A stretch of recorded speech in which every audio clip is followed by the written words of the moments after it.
assim, quando que entra, por exemplo, a investigação policial, por exemplo, assim, tipo assim, porque... Quem junta uma coisa com a outra? Porque tudo sinistro não pode ser fraude, sei lá. Não necessariamente. Há uma estimativa no mercado entre uma faixa de 15 a 20, chegam até a falar em 30% de fraude, né?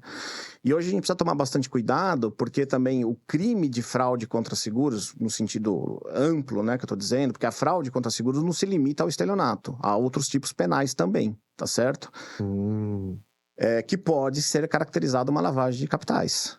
Então a responsabilidade é grande. Por isso que as companhias, de acordo com a própria resolução da SUSEP, e aí lastreada com um trabalho junto ao COAF, e as seguradoras, em alguns casos, ela é obrigada a comunicar ao COAF, em algumas situações de alguns pagamentos efetuados, né, sob pena de responsabilidade, porque há indícios também que aquele caso especificamente ele transcende a fraude contra seguros. Ele pode denotar, sim, uma lavagem de dinheiro, né? Então isso é importante deixar claro. É muito amplo o tema. Então por isso que é importante que você tenha uma equipe capacitada, equipe que eu digo assim, e as companhias hoje são muito bem preparadas, né? Os seus técnicos, né? Tanto o departamento jurídico quanto o departamento de sinistro. Elas precisam ter profissionais capacitados para que eles tenham esse feeling, essa percepção e esse treinamento para identificar e saber, dentro do campo da probabilidade, que aquilo lá pode ser irregular ou não. Quem vai dizer efetivamente se aquilo é irregular ou não é a própria justiça, seja no âmbito civil, seja no âmbito criminal. Bom, doutor, aproveitando, você falou sobre o incêndio, né? Tem aquele caso emblemático que nós fizemos lá no passado, e eu gostaria que você explanasse um pouco o que aconteceu e qual foi a decisão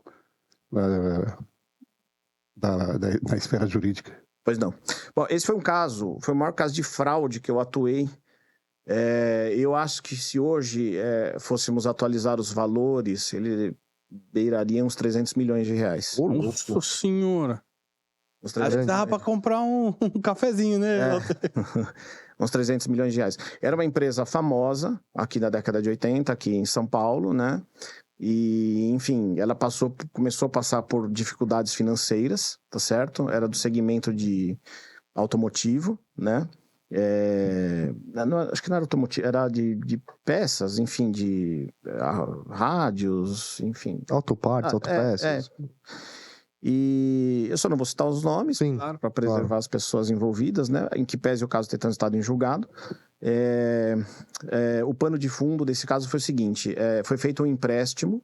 É uma empresa grande, ela atuava muito na Zona Franca de Manaus, com abertura de importação, ela perdeu muito o mercado nacional e enfim, ela não conseguia, ela começou a se endividar. E chegou uma hora que os seus gestores, né, fizeram um empréstimo junto a um banco, tá? Um banco grande, e foi dado em garantia as peças, os produtos acabados, efetivamente. Né? Olha, eu tenho aqui o estoque da empresa. Tá aqui, eu quero tanto de dinheiro, mas eu tenho esse estoque. Enfim. Aí, como regra, né, o incêndio... por incrível que pareça, é sempre à noite, sempre em feriado, né? Né? Engraçado isso, né? Enfim, são as coincidências da vida. E foi num feriado, salvo engano, de 7 de setembro, né? De 1998, 97, 98, salvo engano. E pegou fogo, um incêndio de 2, 3 dias para as chamas serem debeladas. Quer dizer, foi uma coisa bem, bem grave, né? O presidente da empresa, o sócio principal da empresa, estava em outro país, né? E quando o incêndio foi deflagrado. Enfim, um incêndio muito grande, 3 dias, imagina, para debelar as chamas, até o Instituto de Criminalística ir ao local, até bombeiro liberar local, a gente conseguiu entrar depois de acho que umas 2 semanas, mas sempre preservando o local. E ali, só para resumir, né, o que aconteceu, uma das principais provas, né, lembrando que para comprovar um crime você precisa ter indício de autoria, materialidade e motivação financeira. Então, a primeira coisa que você vai ver é, como é que está essa empresa? Né? Putz, tá devendo bastante no mercado, tem muito empréstimo, tem muita, enfim, protestos e por aí vai. Como é que a vida...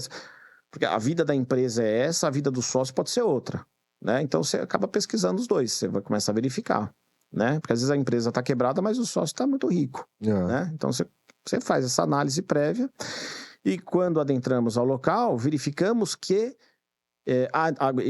até quando nós entramos no local, já sabíamos dos empréstimos, já sabíamos de todas essas informações financeiras e por aí vai. Na hora que bate um sinistro, você já faz essa pesquisa. Você já faz essa análise prévia, né? As coisas são muito dinâmicas, né, no sinistro. E precisam ser, né? Porque nós temos prazo. E quando adentramos ao local, o primeiro indício que foi verificado, puxa vida, aqui só tem sucata. Aí cotejamos, mas isso aqui foi dado em garantia para o banco, mas o banco não veio aqui, não fez avaliação? Mas quando você fala sucata, é porque virou sucata ou porque era sucata? Era sucata, o produto era sucata. É, porque você consegue identificar. Você consegue identificar, né? Caraca. Às vezes, eu vou te falar, tem sinistros que dependem da natureza. Por exemplo, numa farmacêutica que uma vez atendemos no estado do Rio Grande do Sul. O sujeito reclamou lá, eu vou voltar para o caso, mas o sujeito reclamou lá, tem 5 mil desodorantes aqui. A lata não vai sumir. Então você faz a identificação, você faz a contagem individual. É mesmo? Você faz uma garimpagem, para você verificar o volume. Você vai cotejar o volume de água que foi gasto pelo Corpo de Bombeiros, por exemplo, se é uma empresa têxtil, com a carga térmica de tecido que tinha no local. É incompatível. O sujeito falou que tinha lá 5 toneladas no estoque, mas o bombeiro usou... E foi acionado rapidamente, já no início das chamas, e usou, sei lá, 5 mil litros, você vai ver que é uma disparidade. Então, você vai ver a carga térmica com a quantidade de água utilizada. Você começa a ver se há disparidade.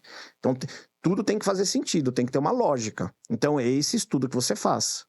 Por isso que é importante que o advogado, ele vá ao local. Ele não fique sentado na mesa dele esperando o relatório ficar pronto. Porque depois que o local já foi removido, enfim, já foi alterado, todas as circunstâncias, você não consegue mais produzir prova. Acabou. Precluiu seu direito, né? Sim. Você não consegue mais fazer nada. Você vai reconstruir o quê? Nada. Então é importante que o advogado vá com essa visão, mas com uma visão imparcial. Claro. Não sair com aquela visão, aquilo é fraude. Não, isso você vai fazendo a leitura da cadeia de indícios. Tá? E voltando para o caso, nós identificamos inicialmente que aquilo era sucata. Aí o sindicante começa a fazer as entrevistas. Não, essas mercadorias, muitas dessas mercadorias foram retiradas do local 1 semana, 2 semanas antes do incêndio. Já é um indicativo. Tinha caminhão aqui? Tinha. O caminhão também foi retirado. Quer dizer, só ficou... né? E aí o mais incrível, né? O nosso perito de causa identificou que um dos núcleos do incêndio chegou a 4 mil graus, porque derreteu aço.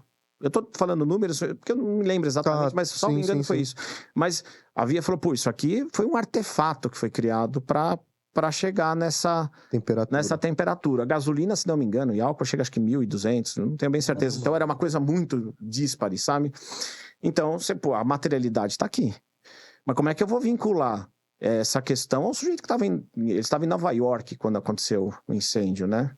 E aí você vem trazendo toda uma cadeia de indícios de pessoas envolvidas e por aí vai. A ponto de ele ser denunciado criminalmente, né? Processo foi denunciado pelo incêndio qualificado, porque assim que acontece. Às vezes, quando você põe fogo, coloca fogo, o segurado coloca fogo numa casa, numa indústria, enfim, num carro, nem sempre essa conduta ela se adequa ao estelionato. No caso específico desse incêndio, como houve perigo à incolumidade pública, o que é incolumidade pública? Quando você coloca em risco o patrimônio e a vida de terceiros, certo? O que acontece? Você precisa... A pena do estelionato é de 1 a 5 anos, do incêndio, se não me engano, qualificado é de 2 ou 3 a 8, se não me engano. Tá certo? Então, a conduta dessa pessoa ela foi muito mais grave, porque colocou em risco a vida de outras pessoas. Perfeito. Tá certo? Então, ele foi denunciado, né? Nós nos habilitamos, acompanhamos a regulação, acompanhamos o inquérito policial. À medida que a regulação vinha produzindo provas, eu trazia para o inquérito policial. Você faz essa ponte com a polícia também. Ponte. Vou conversando com o delegado, com o promotor de justiça e vou colocando-os a par sobre os nossos trabalhos. Né?